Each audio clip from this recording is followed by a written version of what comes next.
Welcome to yo-yo TV. అయోధ్యలో శ్రీరాముడు కొలువుదీరాడు. వేద మంత్రోచ్చరణల నడుమ బాలరాముని విగ్రహ ప్రతిష్ఠ జరిగింది. కోట్లాది మంది దశాబ్దాల కళ సాకారమైంది. దేశం మొత్తం రామనామంతో పులకరిస్తోంది. జగమంతా రామోత్సవం జరుపుకుంటోంది.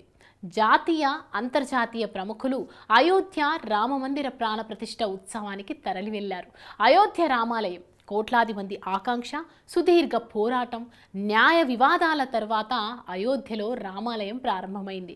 సుప్రీం న్యాయ పరిష్కారంతో అయోధ్యంతా రామమయమైంది.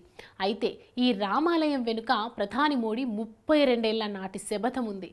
అయోధ్యలో రామాలయం నిర్మించే తిరిగి అయోధ్యకు వస్తానని ప్రతిజ్ఞ చేశారు. నేడు అదే మోడీ ప్రధాని హోదాలో ఓ భక్తుడిగా రామాలయాన్ని ప్రారంభించారు. ప్రధాని మోడీ అయోధ్య రామాలయ నిర్మాణం ఒక లక్ష్యంగా నిర్ణయించుకున్నారు. 32 ఏళ్ల కిందటే ప్రధాని మోడీ ఒక శపథం చేశారు. అయోధ్యలో రామాలయం నిర్మించిన తర్వాతనే తిరిగి అయోధ్యకు వస్తానని ప్రతిజ్ఞ బూనారు. ఇప్పుడు అది నిజమైంది. నేడు కోట్లాది మంది ప్రజల సాక్షిగా ప్రధాని మోడీ అయోధ్యలో రామ మందిరాన్ని ఆవిష్కరించారు. 32 ఏళ్ల క్రితం నాడు మోడీ కన్యాకుమారి నుండి కాశ్మీర్ వరకు ఏక్తా యాత్ర నిర్వహించారు. రామ మందిరం గురించి సందేశాన్ని దేశం మొత్తం వ్యాప్తి చేయడానికి ఆ యాత్ర నిర్వహించారు. ఆ సమయంలోనే అయోధ్యకు చేరుకున్నారు. రామ జన్మభూమి ప్రాంతంలో పర్యటనకు ప్రయత్నించారు. అక్కడ ఉన్న పరిస్థితులపైన స్పందించారు. జై శ్రీరామ్ నినాదాల మధ్య నరేంద్ర మోడీ ఒక ప్రతిజ్ఞ చేశారు.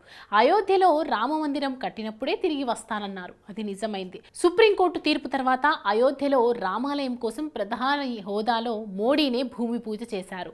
తిరిగి ఇప్పుడు మోడీ ప్రభుత్వంలో శతాబ్దాల కలగా ఉన్న అయోధ్యలో శ్రీరాముడి భవ్య మందిరం ప్రారంభోత్సవం జరిగింది. అయోధ్యలో బాలరాముడి ప్రాణ ప్రతిష్ఠ వేళ ప్రధాని మోడీ 11 రోజుల దీక్షను నిర్వహించారు.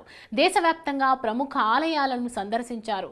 చివరి 2 రోజులు కూడా అయోధ్య ఆలయం ప్రాంగణాన్ని శుభ్రం చేస్తూ గడిపారు. అంతేకాకుండా బాలరాముని ప్రతిష్టం అనంతరం మోడీ ప్రసంగం అందరినీ ఎంతగానో ఆకట్టుకుంది. ఇవాళ మన రాముడు మళ్ళీ వచ్చాడన్నారు. ఎన్నో బలిదానాలు, త్యాగాల తర్వాత మన రాముడు వచ్చాడు. ఈ శుభ గడియల్లో ప్రజలందరికీ కృతజ్ఞతలు.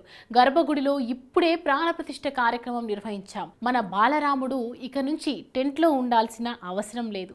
మన రామ్లల్లా ఇక నుంచి మందిరంలో ఉంటాడు. రామ భక్తులంతా ఆనంద పరవశంలో ఉన్నారు.